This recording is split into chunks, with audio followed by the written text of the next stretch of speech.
Masal al good evening all. So we have come back with a new topic, and today about where did people from the Gulf succeed, and why do I think they have succeeded and why do I think young people from the Gulf succeeded, and is it right to combine all people from the Gulf into one category? I think this is really maybe not the right approach, but because we are used to think about certain people from the Gulf have similar characteristics, so I would like to talk about them generally. So, and this is just part of a series. Where did young people succeed from Jordan, or where did young people succeed from the Gulf? So, on this topic, I will talk. So, let's start. So, just to give you a historical perspective on things, the Gulf was not developed until the 1950s and 1960s, until the oil was discovered. And when the natural resources were discovered, people started exploring and excavating these natural resources and sell it to different countries across the world, specifically oil and gas. And this has generated a lot of income for different countries' budgets, so they started building their economy. So from there, they started building an economy. First of all, they started building companies and factories that is focused around the energy sector, that can extract more oil or extract more natural resources, or it can become more efficient in the extraction, or it can actually build some level of petrochemical products out of the energy natural resources, such as polymers and so on. To that extent, the energy sector and the natural resources were the most successful sector and the biggest contributor to the different countries' economies by far, and it still is and based on our current situation, it is still the most significant sector in different countries, except maybe in the UAE, or except maybe even in UAE, or except maybe in a particular cities like Dubai and so on. Now, what happened is, you have oil and you don't have infrastructure, you don't have ministries, you don't have organizations. The oil revenues coming, they started building different ministries, different infrastructure, roads, schools, universities, buildings, houses. So people started actually growing, and they started living in an urban environment, moving from desert environment to urban environment. So to that extent, there was some wealth, there was some governance, there was some management in place, and there was a continuous development. Because the oil was a very strong contributor to budgets, and the world desperately needed oil to run its cars, to run electricity, and so on. Now, moving forward, some of these countries has managed to build new economical sectors, and some of them were more successful than others.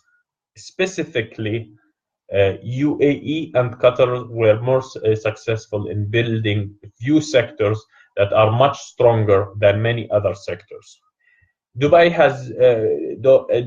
started with building a very strong port, and then they built an airport, and they built an airline company, and then they built a very global airline company which called Emirates. Following that model, Doha built their own airport, then their own port, then they started buying a lot of aircraft and build an aircraft company out of that. Dubai also started thinking about new models and new ways of attracting capital. They by far looked at Singapore and copied a lot of the sectors that is copied a lot of things that is happening in Singapore. And by doing that, they have been really focusing on working together, or focusing on a particular sector and working together. So we see they looked at things like retail, and they have been good in building these malls that are air conditioned, and renting the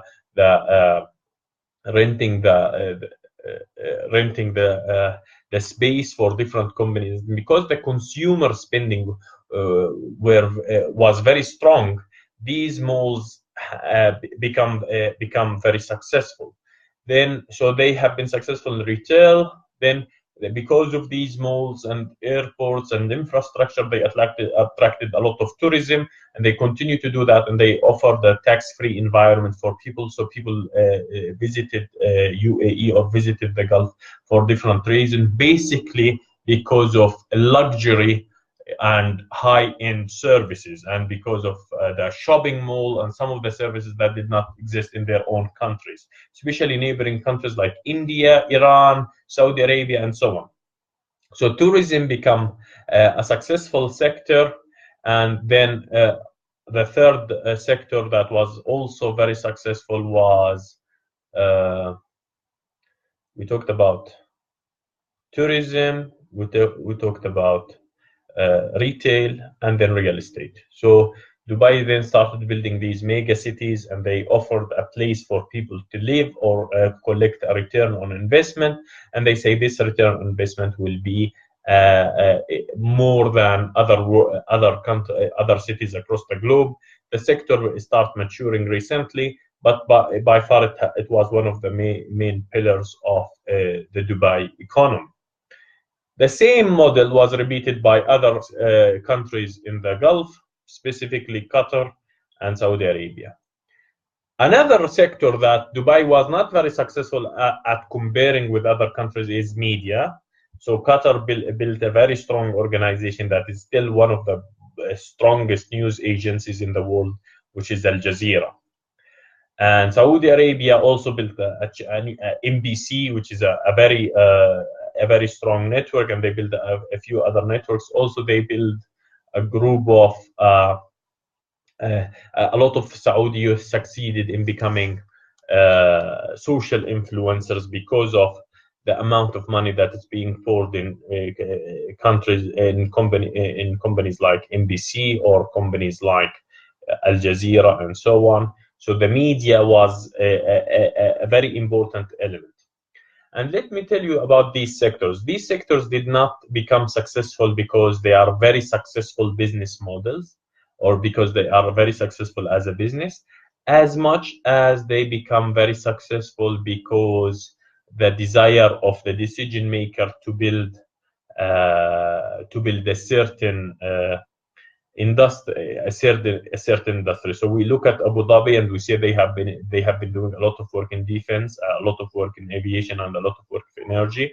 We don't say that these industries or these sectors become very economically profitable, but we see that they have actually helped Abu Dhabi to become more diverse and so on. So Abu Dhabi focused on energy, focused on the defense sector, and focused on part of aviation, and group of companies emerged out of that. The thing that was very, very successful for all is investment. So all of these countries build a sovereign wealth fund where they have gathered the natural resources revenue or part of the natural resources revenue and start investing on different parts of the world. And Qatar was very successful in that. Kuwait also was very successful. Saudi Arabia and UAE, all they have these very big sovereign wealth funds that continue to fund any deficit in their budget or any situation that their countries may face. That's the general landscape about what sectors did contribute to the success of people in the Gulf and so on. So we talk about, if you want to talk a little bit about some personal achievement, we can talk about some leadership and management in UAE. They have been very successful in controlling corruption to a high level, and also Qatar, and to demonstrate some level of highly educated youth, and to demonstrate some level of high leaders with a great potential. They have been good also in attracting a lot of businesses from different parts of the world. So we see many factories working in the Gulf, and we see some successful factories, but we can't say these factories are contributing significantly to the economy. So in Saudi Arabia, we know a very big company called Al Marai, and maybe Al Marai emerged because it was it was intended to feed the local market or maybe the regional market, not to be a global business. The same thing happened with some companies in UAE, like, for example, let us do Crack Ceramics, or maybe some of the retail companies, and maybe recently some of the technology companies, and so on, and they try to build some big companies. So for example, Etisalat, also one of the companies that become very big, and they have been strongly contributing to the economy. But by far, the human capital that is contributing to these companies started not from the local people, or from Emiratis, Saudis, Kuwaitis, and Qataris, but they started bringing people from different places across the globe and build the the organization structure, and they continue to do so for some of their businesses. Now, moving forward, where do I think things going? I do think that for the energy side, they will face a lot of resistance. We'll see a lot of copying of different things that happened in, for example, the things that worked in Dubai will be copied in Saudi Arabia, and it's already doing that. The thing that happened in Dubai will be copied in Qatar. We'll see a lot of attempts to attract more events to the region economically, and maybe we'll see a more political conflicts and maybe more military conflicts, because we reached a stage where, while the economy is very successful, security and geopolitical stability is not that successful. So this is where will be the challenge in the future, to weigh different political interests, geopolitical risks, and economical aspirations. So let us start real estate. I think many markets will reach a maturity stage. For the aviation, also we see not the same level of growth as before. Global competition is increasing, and so on. Real estate, we see the same thing. The market is maturing, and many cities will not bring the same level of revenue as other markets, except if, let me say, if there was a very strong interest from these countries to invest in a particular new sector and think about new sectors. That's the general perspective on things. So things like maybe we see things could emerge but by far universities will play a very big role in the development, and knowledge economy will be the main driver of the future of these economies. So because natural resources is not getting the same level of influence as knowledge economy in our current times, the biggest companies and the most profitable companies are based on knowledge. So we see a focus on human capital and attracting the best human capital and staying competitive. And with that, you really need to compete with companies that are much bigger than you, that have a very strong knowledge and research infrastructure, and also they have a very strong startup ecosystem, and they have very strong technology companies or even medical companies. So these frontiers, we see challenges for the Gulf countries to compete with them in a global market. We see definitely investments will continue to drive a lot of the growth moving forward, as capital is allocated in few hands, and it will continue to generate some level of income using different risk profiles and using different return from different markets. That was my quick intake on things. I might be a little bit unfair by looking at things, but this is really where I think has worked. I do think you would see in different countries 3 or 4 or maybe 10 businessmen that succeeded in a particular sector. Specifically real estate, you will see a lot of Gulf businessmen succeeded in real estate, because the real estate sector Uh, you would see some people succeeded in retail because they have aligned their interest with retail, and maybe you see some succeeded in trade, but not as before. Also, trade are not as before. So this is the sectors where these people were actually people from the Gulf was successful at, and by looking at things moving forward, you would need really a lot of people with great specialization and a lot of people with knowledge capabilities that can contribute to your economy. Will this work? Will this not work? I don't know, but we will see with the coming years and so on, especially that the economy maybe is not taking the priority comparing with military and geopolitical risks. In terms of writing and influence, I think few writers from Kuwait and influencers were really successful in driving a particular thought and a particular understanding of the world. Also, Al Jazeera was very successful in relating to people and streaming their news to many people across the globe. Sports, few successes happened. Specifically, Qatar was one of the most successful countries in terms of sport infrastructure. Uh, Saudi Arabia reached the World Cup, so from time to time you see a few successes in the field of sport or in the field of sports.